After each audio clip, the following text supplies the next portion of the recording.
Okay, we are live and we're going to record.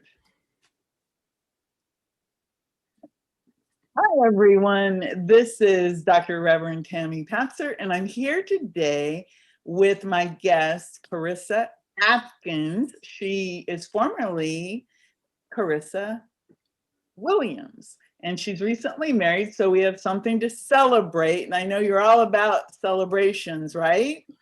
I am.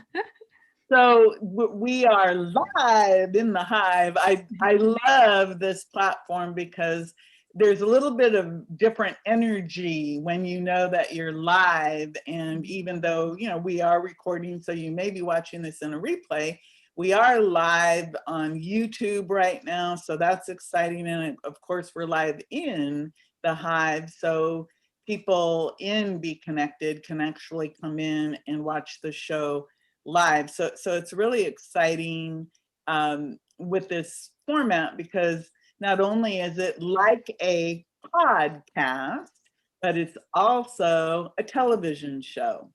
So that's what I really like about this. So this is the Expert Profiles Conversations with Influencers and Innovators TV show. That's really what it is because we are live on video. And then, of course, I can share this out into the podcast world also. So I see I have a little shadow going on, but oh well.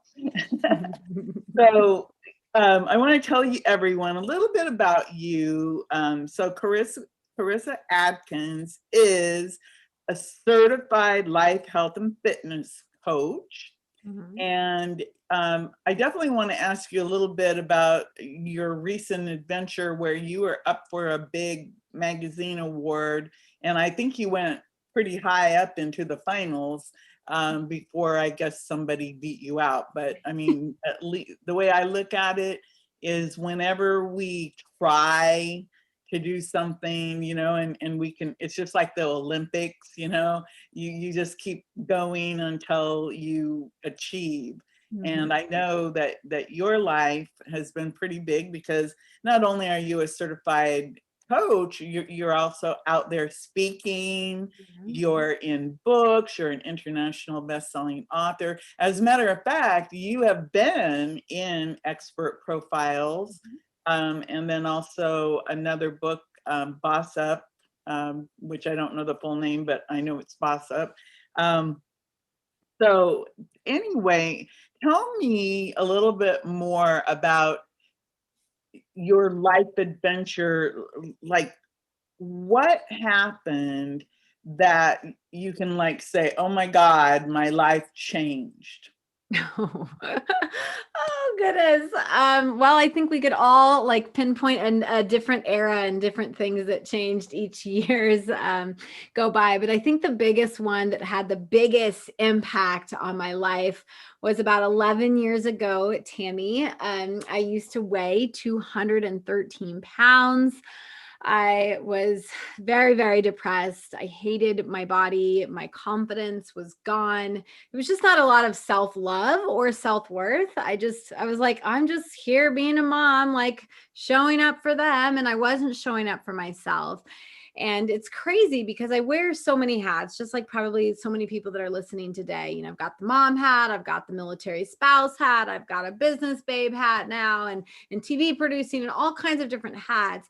But it all, seriously, it all, it stems to what I found my passion as a coach and as a lifestyle, coach that helps women create their best life. But it all started with this major moment 11 years ago. So there I was sitting in the doctor's office, Tammy, and feeling pretty sorry for myself. I wasn't even in the office for me. I was there for my daughter.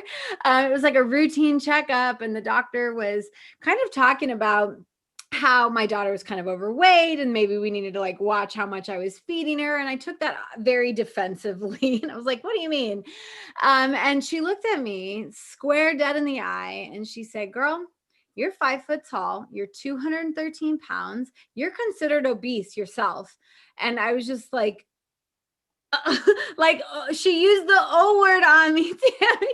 She, you know what I mean? Like I was just shocked. I was like, how is someone being so honest with me right now? And I'm like, I started crying. I was embarrassed. I was ashamed. I like grabbed my stuff and, you know, I wanted to run out of there.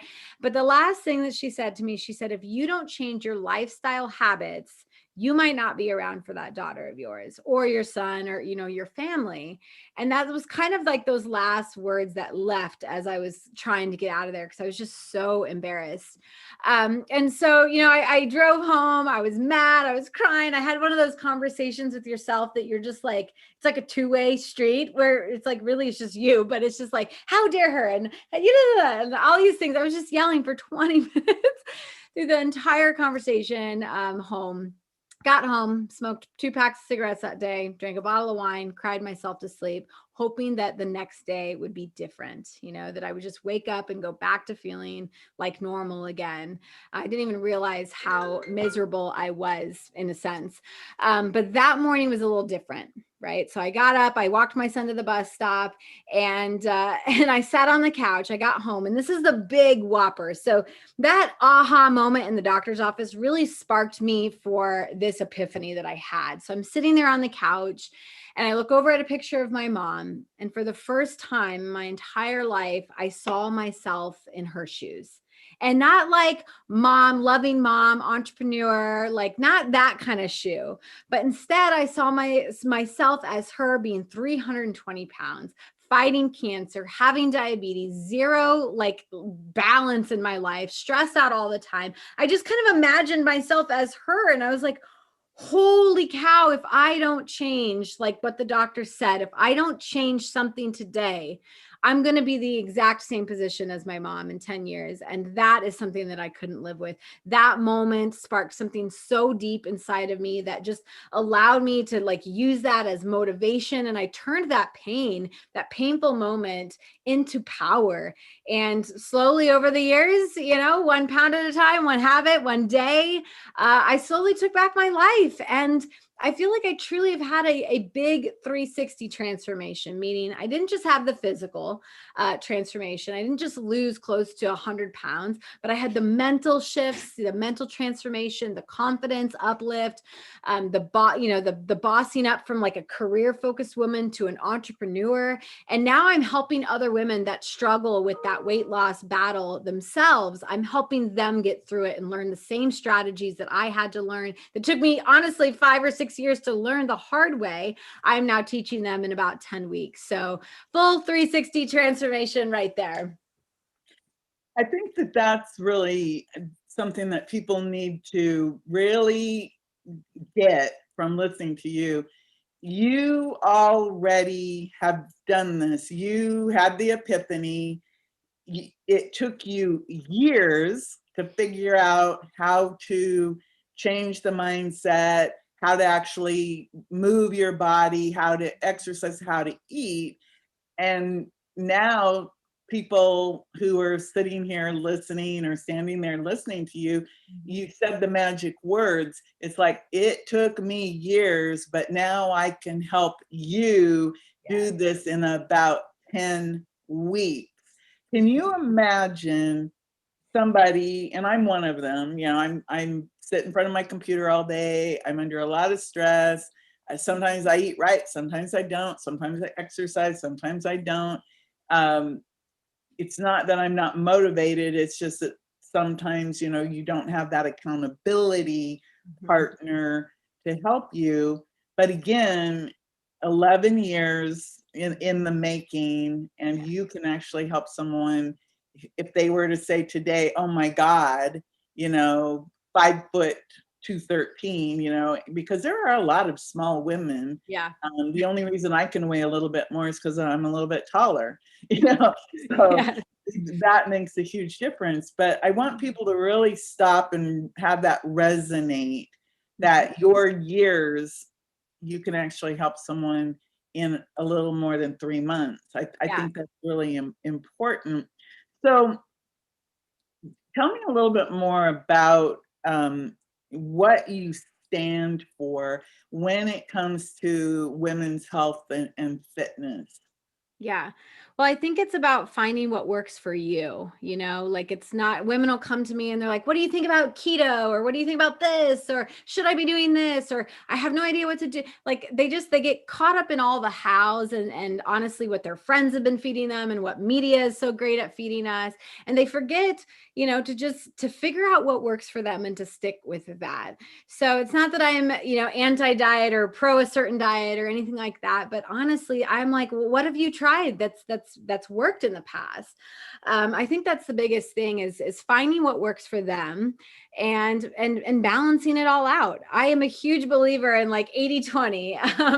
80-20 rule applies to not just food, but like my exercise and all kinds of things, marketing, all kinds of stuff.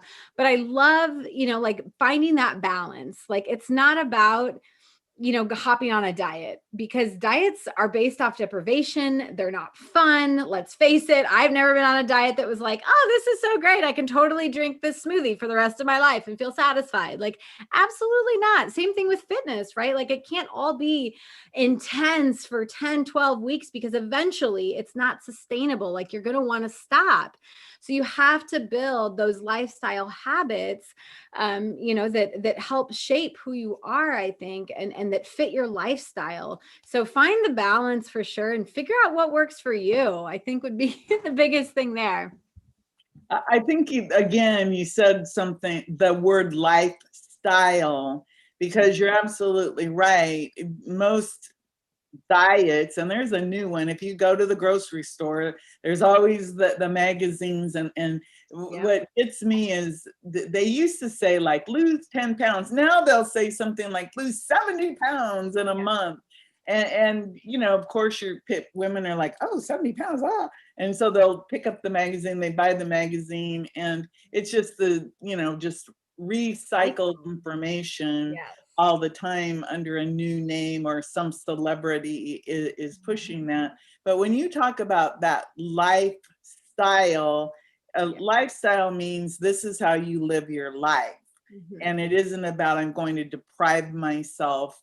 And I think that's one of the issues, because people become afraid to eat something like, oh no, I ate a hamburger, I shouldn't have eaten the bun, and Mhm. there's that would be like the keto diet, or oh no, I had too many carbs, or all of these things. Yep. And I've watched a lot of your videos, and you talk about, for example, meal planning, you talk about exercise, you talk about the mindset.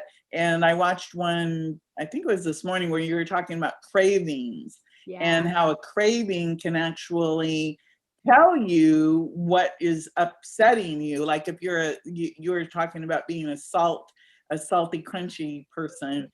Yeah. And I think sometimes, I used to be a chocolate person, but lately chocolate hasn't been that interesting. But I know for a fact that in the pandemic, thank God the Checkers went out of business. I was running down there getting the chili cheese dog and the strawberry ice cream cone, and I gained, let's just say, too much, Yeah. to the point where my knees started to tell me that I had a problem. Yeah. So I really enjoy the fact that you're constantly talking to everyone. You have your videos and constant information coming.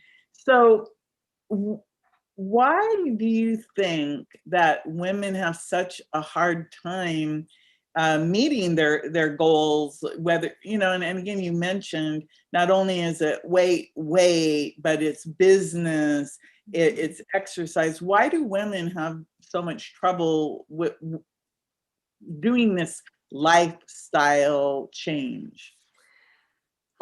I think more subconscious, like on the deeper level. I think it's this sense of guilt that a lot of women feel of like, if I take care of me, You know, they always say, I'll take care of me later. First, I've got to get the kids up. I've got to get, you know, the dog let out. I got to go to work. I got to get home, make the dinners. Like we're just constant, like loving, nourishing people pleasers. And I think we have to stop and take a look, like, who are we really being? Because, you know, I was excelling at my corporate career. I was in marketing and HR, and like I was being praised all the time and shout outs in the community. Like I was looked at as the professional to be following in my area in Omaha. But really, when I to look back past the curtain, you know, I was trying to be everything to everyone. I was trying to be a mom, and I was trying to be a wife, and I was trying to be this big ass marketing person. And I was wearing so many hats, but I forgot to wear the hat that like puts me first. And eventually that kind of like living, right, it leads to burnout, and it leads to stress and overwhelm and depression and anxiety. And so many women are on all these medications now because they cannot like stand up for themselves. They don't believe that they're worth taking care of, like deeper level, surface level, environment level. It's because they don't have a plan, right? They're not taking I think that taking care of you is a form of self-respect. And so a lot of women we're just too busy. We're caught up in the busyness. And we forget to take care of ourselves. And so I think because of those deep underlying issues of I feel guilt, I feel shame, or I'm not worthy, or some sort of childhood belief that kind of put that in there. But yeah, I think the biggest thing, surface level, that when I have a conversation with a potential client, I'm like, so what do you think you need? And they're like, a plan. And I'm like, yeah, girl, because what does a plan give us? A plan gives us structure. It gives us clarity. It gives us a sense of direction. It gives us like that checklist, to-do list, which we all want. So that is, you know, really important, I think, is to have a plan.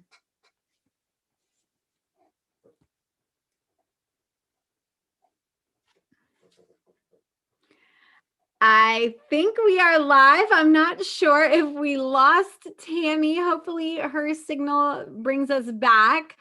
But on my screen, if you guys are listening, I can see that we are live, and I can see that we're still recording. So we'll give Tammy just a couple of minutes, hopefully, to hop back on. I'm not sure what's going on. The beautiful part about lives is they always keep you guessing, right? They always keep you on your tip of your toes. Let me see if that is her. No. I don't want to hijack the show, but I definitely could. We'll give her a couple of minutes here. There, I'm going to shoot her a message. I don't mean to be rude. I'm going to shoot her a message on Facebook. Tammy. I love Tammy. She's so sweet.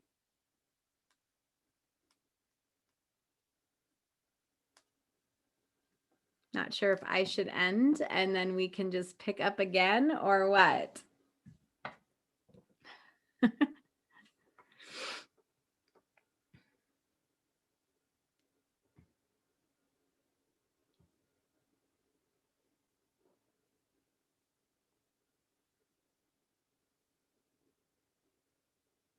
All right. Well, you guys, if you can hear me, it's been a pleasure. I'm going to stop everything and then try and log back in on my end. But we shall see. But if not, if I don't see you, it was great talking to you, just even for the 10 or 15 minutes that I had. Ciao, y'all.